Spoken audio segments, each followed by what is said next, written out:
Hello everybody, welcome back to the workshop. So in this video, we are going to be taking a look at this Atlas Knife and Tool gas forge. Atlas Knife and Tool were kind enough to take and send to me completely free of charge. So there's all my cards out on the table, full disclosure there. I am not getting paid anything to make this review video of this, but I am taking and reviewing this thing, and they did send it to me for free, so keep that in mind going forward. So let's go ahead and talk about some of the pros and some of the cons of the Atlas Knife and Tool if you are considering purchasing this forge here. We'll start off. Pro number one, as you can see, I've got a list. Pro number one, it's all stainless steel construction. Why is that a pro? It's a pro because everything in a blacksmith shop, if you are in an unconditioned, unheated space, heated and cooled space, is going to rust at some point in time. We work with a lot of steel rusts with moisture, get over it. It's just a fact of life, right? It gets oxygenated and it rusts. So, but with the body being made from stainless steel, it's going to have a lot of corrosion resistance built in, and therefore should have a great many years of service life out of the exterior without things falling apart on you.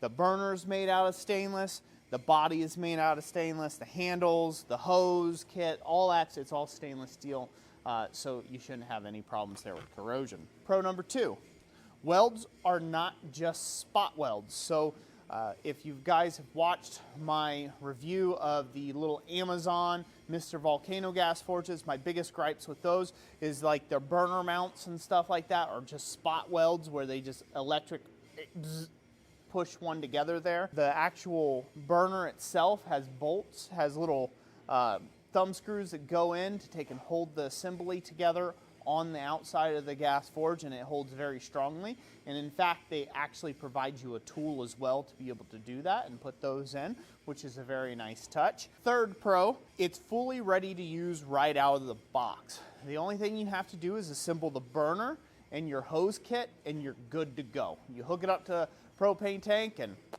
let her rip, tater chip. Number four, it has an integrated stock rest. This is a pro and a con in my opinion. So the pro about an integrated stock rest is now you're not having to have something out here sitting. You can adjust the stock rest however you want. It is also made of stainless steel, so it's going to hold up pretty well. The con to having an integrated stock rest, and this is true no matter what forge you get if it's integrated, is it gets hot. So once this heats up, say if you have your stock rest set real close, like once this heats up, that might be cherry red. How are you going to grip a hold there and pull her out and get it out further on?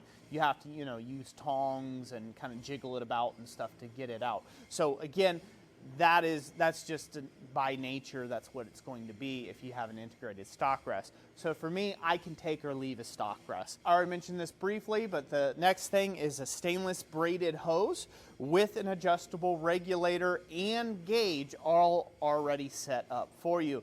That is nice. It's not just a cheap plastic hose that oftentimes crack, and it seems to be put together properly. I had no leaks or anything like that, just straight out of the box. So that's a very nice asset to have. It has 11 inches of effective heat area, in my opinion. So that's about a half an inch in on both ends. So it's definitely long enough for some of you knife guys out there with the longer blades that you may like to produce. You can get a lot longer effective heat zone. And it also has a pass-through in the back to where, assuming you can point the tip of a blade out, maybe get just a little extra, scunch a little extra in there. It has a 2 1/4 inch opening. Now the nomenclature on their website calls it a 2 1/2 inch, but I always like to leave a little fudge factor in there because you're not going to shove a 2 1/2 inch bar in there.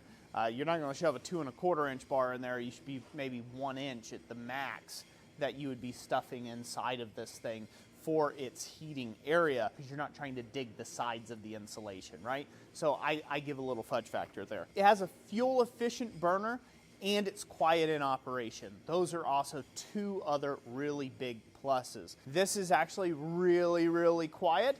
It's even quieter than the Volcano gas forge, which I'm surprised at because the Mr. Volcano gas forge is a very quiet forge unless you're running it full out. The higher you crank the pressures, the louder it'll be. The quieter, the lower the pressures, the quieter it'll be, because these are a naturally aspirated gas forge that they pull the air in through a Venturi effect, and so therefore the higher the pressure, the louder that air is. I'm not going to get into the physics of that. That's beyond the scope of this video. You get tons of extra swag. That's one of the things that really shocked me about this gas forge, and it prompted me to take and do a video where I separated this out from the anvil that they sent me. If you haven't seen the Atlas Knife and Tool anvil review, if it's on the website, it will be linked up down below. It might be in a card above my head. I don't know. Once I get to the editing, I'll figure that stuff out. But, be sure to check out their anvil, their knife maker anvil that they sent me as well. So what comes in the box? Well, we get a handy sheet, fact sheet that comes in the box. Lots of information on here, instructions, how to put it together, stuff like that. There's not a whole lot for me to say about this. The only thing I can say about their instruction sheet and their fact sheet is they have some outdated information on here. Forge that I got is not the one that's in the pictures, I guess. It's not the one in the pictures, so that could throw some people off. I get it. It's a lot. It's tedious to make up like a zillion different copies of these for each forge or thing that you have. The information contained in is really handy. They even got some heat treating stuff on the back side for different alloys of steels and temperatures and cool downs and quenching and all that good stuff. So that's going to be super handy for a knife maker. I'm going to reference this sheet back here in a little bit on one of the con side of things. So it came with that. It came with a digital multimeter and a K-type thermocouple for a thermometer, so this way you can check what temperature it is inside your gas forge, which is really cool. That's an extra step above and beyond. I don't think any other gas forges out there are offering anything like that, so that's an extra little bonus in my opinion to take and have that. They give you extra ballistics as well. For future use of recoding, the inside of the gas forge. If you want to know everything about this, you should really go to their website and go through the link in the description and go check them out. All right, so let's jump onto the cons, shall we? Because that's what everybody comes to videos for, right? Drama, cons. All right, so some of these cons, keep in mind, these are personal cons for me. I am an artist blacksmith. I am not a knife maker specifically. I don't make knives at all. I have made 5 knives in 15 years, and that was all at the start of my smithing journey, like year 1. And I haven't made a knife since. So I am not a knife maker, so some of these won't even apply to you. They won't even matter. To me in my shop, they matter a little bit for the types of varying work that I'm doing. If I was trying to get into the artistic world of blacksmithing, you may want to go with their larger gas forge unit, but we'll get into that. So the cons: small heating chamber. Although this is an 11 inches of effective heating area by 2 1/4 inch, you can't put that size material in there. So this is what it's designed for. This is a knife maker's gas forge. You could put small things in here like meat skewers. You could do smaller fire pokers out of smaller bar stock. You could get away with doing some decorative work, texturing things. Think flat or square or elongated objects you can get in this knife maker's forge. Real simple and real easy, and it'll be highly effective for that.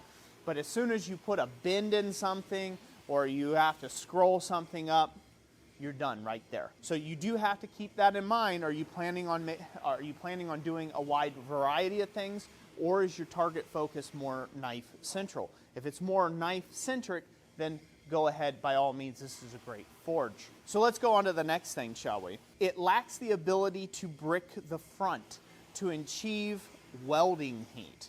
Now, I'll get more in detail in this in a second. Oftentimes in gas forges, it is necessary to brick in or close down the diameter of your front and back. If there's a large opening in back, this is a small opening in back, so it's not necessary to brick that up.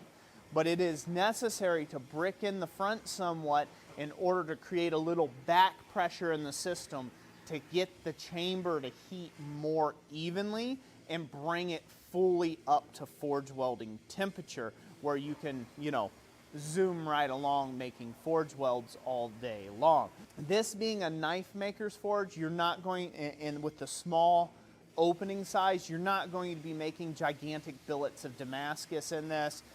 You know, you might be making some small little hammered billets of Damascus, maybe making some mokume in it, things like that. So that's not really a big issue, but it lacks the ability to take and put a brick here in front effectively. It's kind of tall with the stand, so you'd have to really stick a whole brick up here and pull out your little stock rest, and you're going to have to go through that in your mind a little bit, think that out before you do things. That's not necessarily on the manufacturer. It's just if they have to include everything in everybody's wants, this thing would be $1 bazillion, and it's not. So keep that in mind. But I do like to brick in my gas forges and be able to have that adjustability myself personally. The regulator is a 20 psi regulator, but my regulator personally on a 40-pound tank at full is only cranking out a total of 15 psi. That's the max that it will put out is 15 psi. That's it. I can't crank it any further. It won't go in any further. 15 psi on a 20 psi regulator. So that might be just a defective regulator in my case.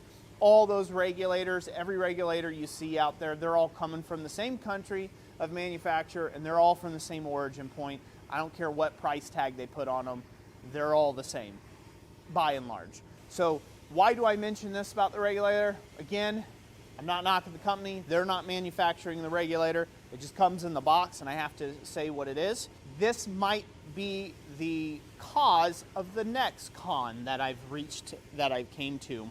So on their little sheet here, I told you we'd reference this sheet, it says the outside will reach over 400 degrees while in use, which you should expect, so no touchy-touchy, even though it may not be coloring different. Inside the forge will reach over 2,350 degrees Fahrenheit while in use. So in my personal testing, using their K-type thermometer and their digital multimeter, the max I was able to take and get out of this forge before the multimeter went in error mode was 2,000 degrees, so about 1,999 degrees, and then it just blinked right out and it just showed a 1. So I imagine it's got up to 2,000 degrees. Maybe it's getting up in that 2,200. I doubt it's reaching the 2,350 unless this end was bricked open. That is my experience over the years or the decades of working with multiple brands of gas forges. You got to brick up the front. You got to create the back pressure to get the chamber evenly heated. So speaking on that, where I had that thermocouple position, I was pushing it in through the front opening of the hole, and I was getting it directly under the burner. Now, directly under the burner is your hottest spot of the fire, but it is also the most oxygen-rich portion of the fire, so you do need to keep that in mind. I guess it will get to welding temp right at where the burner's at. The thing that I ran into is the back of the heating chamber was not getting to welding temp, hence the brick. You're going to need to brick this somehow. You're going to need to make that up on your own. Run your own scruples about that and, figure a way of bricking that up. But in my testing, the hot spot, there's a real nice hot spot right in the burner. That's where I had the thermocouple at. I was able to get up to full heat there, but I was not able to get to that same heat at the back of the heating chamber, nor right at the front where it's getting cooled by the atmosphere here. So keep that in mind. Again, they say 2,350. I can't really check that with the provide meter because, again, it goes out on air above 2,000 degrees or 1,999 degrees. And this may be operator error, but this is what I have found personally just out of the box using the multimeter there. The last thing, a couple last things I would like to say is cons, potentially. They do send you this K-type thermometer, but there's no locating hole where it would be nice to actually install this in the side of this unit. That would be wonderful. It's not really a con, it's just more of a suggestion. Atlas Knife and Tool, consider having a laser cut hole. Since you're already having the rest of this cut out, consider having a hole put in the side and already rigged up for people where all they gotta do is run a little tiny drill bit through and they can stick and install that K-type thermometer in the side, that would be epic. It would be great. I was like, oh man, they gave me a thermometer, I can use this, and then I was like, oh, where do I mount it? And I'm looking around and I didn't see any holes or anything like that. I'm like, oh, okay, I'll have to make my own. Not a big deal. I can make my own holes. You know, I'm a smart man, but it's just one of those little extra things. Maybe consider. It might be worth putting a little extra time in there for that. One last little con, there is no gas shut off on this. So there's no shut off valve where you can turn off the forge. You have to open it at the tank and close it at the tank, or open all the way up, take the pressure all the way out on the regulator, or crank the pressure all the way in on the regulator to do your thing. I much rather set my pressure and have a gas shut off. No big deal. I can just get a gas shut off and install one myself. But again, having a nice gas shut off would be nice to be able to turn on and turn off the gas pressure to the gas forge. It also helps save a little bit of fuel because you can take and shut off the gas forge, you know, with a shut off, go do your work, come back, pop it back on, and it's up and running again. So that I do prefer that myself. All right, last thing to talk about. We're going to talk about the price here. So the price on the website as of current at the recording of this video is $339.99. So on the onset, that may seem very expensive, especially if you're looking at other models of forges out there on the internet, like, you know, the Mr. Volcano gas forges, and they got a little bit bigger area, or, you know, you're looking at some of the other type of gas forges they've got out there from all the different weirdo brands that are out there, and you may be like, ooh, man, that's kind of steep. So I want to talk a little bit about that price and you need to consider what you're getting with this. You're getting an American company that has a face and it has a name, and it's a small family-owned business, so you can take and, you know, have a reasonable expectation that they will be able to sort out any problems with you. As where with Amazon, if you ever bought anything with Amazon and anything goes wrong, they just give you the option to return it. That's it. You can't make suggestions, you can't gripe about it, you just return it. That's the only thing you can do. Whereas with Atlas Knife and Tool, I'm sure that's not going to be the case for you. $339.99, let's just call it $350 after some tax there, shipping, who knows, right? So a $350 gas forge. You're getting a lot of extras in this that if you had to buy on their own would be $10 and $20 items. So that goes in there. You can take it and leave it, depending on whether you like multimeters and K-style thermometers and all that extra swag that they send you. I think that it's a very good way that they do that, and it's a nice compromise on price point, especially if you're a knife maker. If you've got a small shop space, you don't need a gigantic, you know, forge that's going to burn, you know, that you're going to have a hard time figuring out where it needs to go in the shop. And, you know, oftentimes you don't need this gigantic heating space anyhow. You just need to heat up your blade material, right? And this is going to work out really great for flat pointy objects. I mean, it really will. I'm impressed with it. I will use it in the shop. I've already used it a bunch in the shop. I made some flower stems out of it. We'll probably use this for hook work, as I still sell on a website. Thomas makes them now. My helper in the shop, he makes, you know, horseshoe nail hooks. It's going to be great for stuff like that, and a whole host of other little things. This is going to be great in our shop, but I know that it'll work good for a knife maker specific. Everything's quality on it. I don't think you have anything to worry about there.